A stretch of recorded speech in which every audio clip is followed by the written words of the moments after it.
Welcome to another video explaining the universe using the particle model.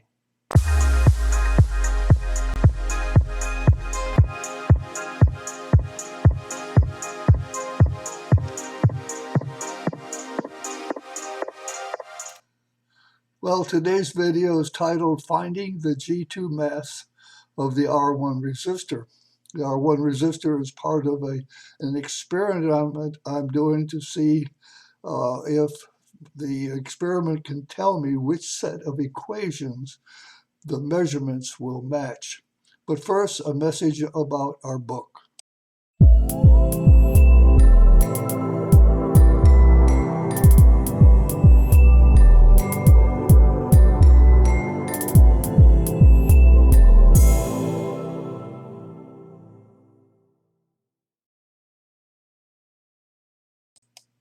Yes, the name of the book is Principia Mathematica 2, and it really is a book that explains the particle model. You can get the book on Amazon in hardcover, paperback, full book, or ebook. Now, I've given two videos that show results.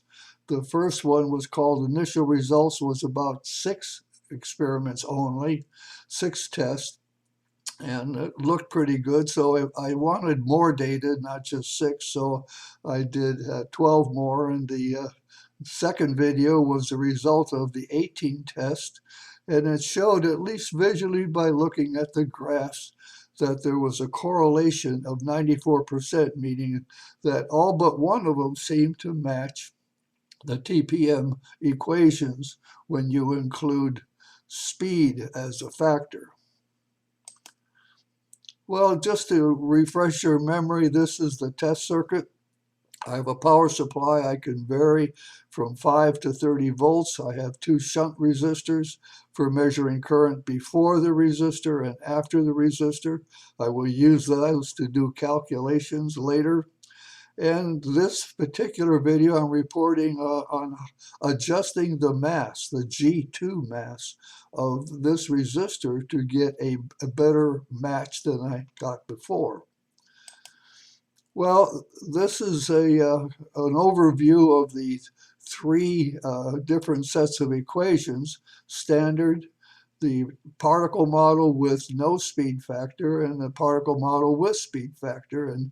And the equation, standard ones that's used by everybody, used by me over 40 years of design, was that the current around the circuit through the shunt resistor R1, S1, R1, and S2 is constant. That's what the equations say.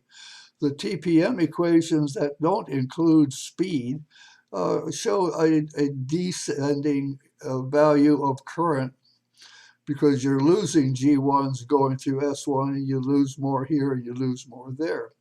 Well, with speed causes you to lose more. The faster it goes, the more you lose, and that's pretty evident in the R1 because it goes down here and up. So you have 3 different curves, and the question is, when you measure, which one do you get? Which one does matches?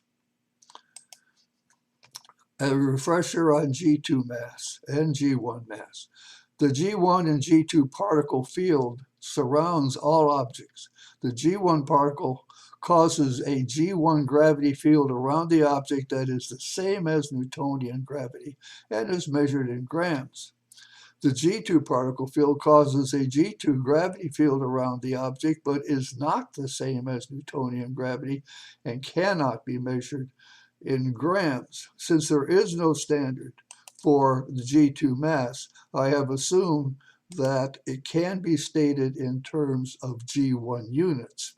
So the basic resistor has an equivalent number of G1 units when there's no G1s flowing through it, and as you add more and more, then the G2 mass increases as speed increases.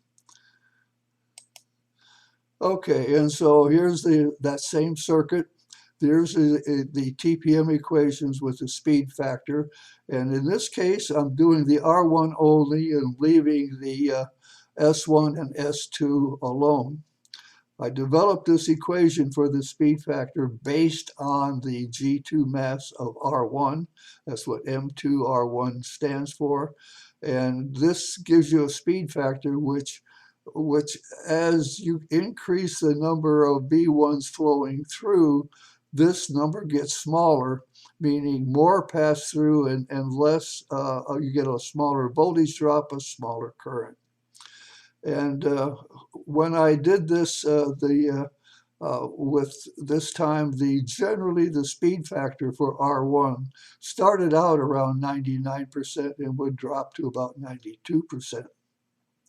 That was the general result in the spreadsheet calculation using these equations. But then I had to assume a set of value for G2 mass. Now what I did was, this is a big guess on my part. I took a 5-volt circuit with a 4K resistor and it gave a base number of G1s as about 7.8 million G1s were flowing through. And so I said to myself that I'll use that as a base and I'll scale it up or down depending on whether I have a large resistor or a small resistor. And so the G2 mass I set here at for R1 is M2R1 is that base number times the scale factor. And what I used in the calculations and the results I just showed was 10,000. So instead of 7.8 million, I've got 70 billion as the base. Well, I played around with it. This is what I used the last time for that 18 test result. I played around with it going up and going down, and I found that I got the best results. The graphs were giving me the best results when I had a value between 440 and 460, so I set it at 450, and I left this as 1, which is what I had before. So the results I'm going to show you are based on this base number times 450 for each of the 3 resistors, 6 tests for each of the 3. And this is the result. This is for the first circuit, had a 3.9K resistor. And I'm looking visually to see which ones match. Well, these two look pretty good. They both have V-shaped here, but this is off a bit. This is off on the other side. So I'm saying here visually, if you just look at this subjectively, I got 2 that are good. That's all I had there. Here, this one was bad to begin with. The measured value here didn't give me a V-shaped curve.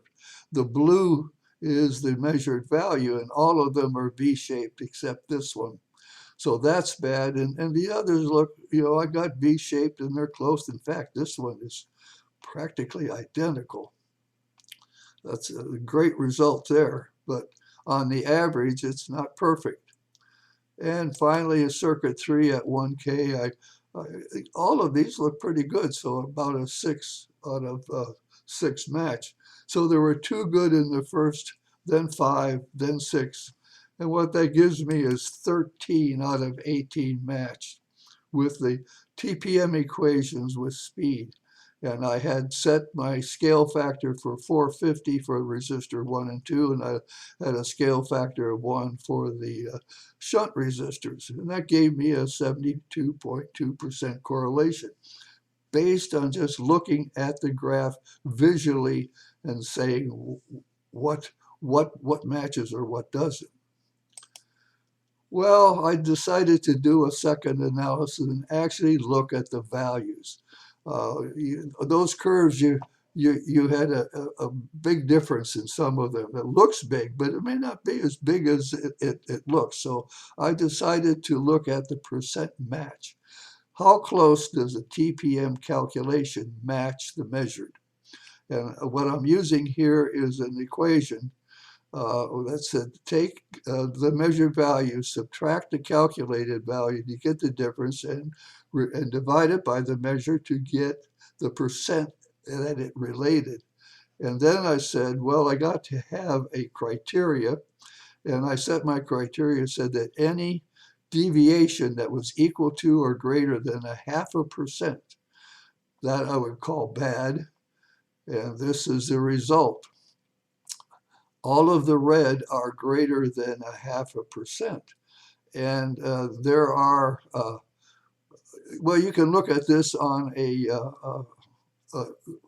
at the 18. If you look at the 18, there's 1, 3, 4, 5, 6, 7, 8, 8 out of 18.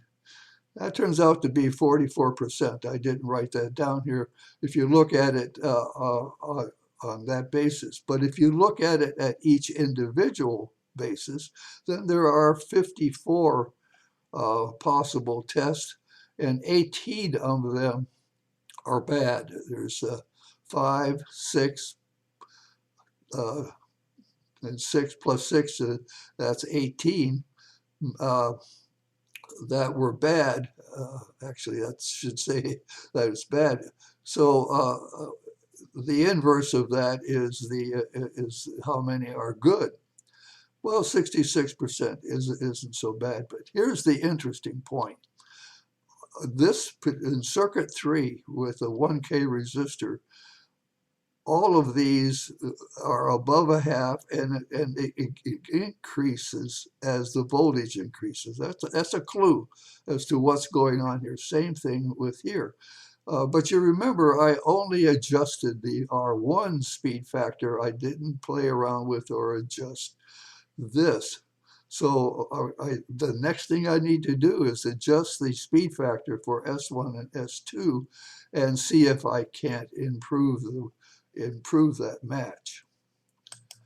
So there's more work to do. I'm going to adjust the G2 mass of S1 and S2, see if I get that, and hopefully I'm still planning to find values for VG1, the interaction factor of the resistor, and the speed factor. My name is Bob D. Hilster, and I am your particle model guru. If you have a question, ask Particle. Thank you for your attention.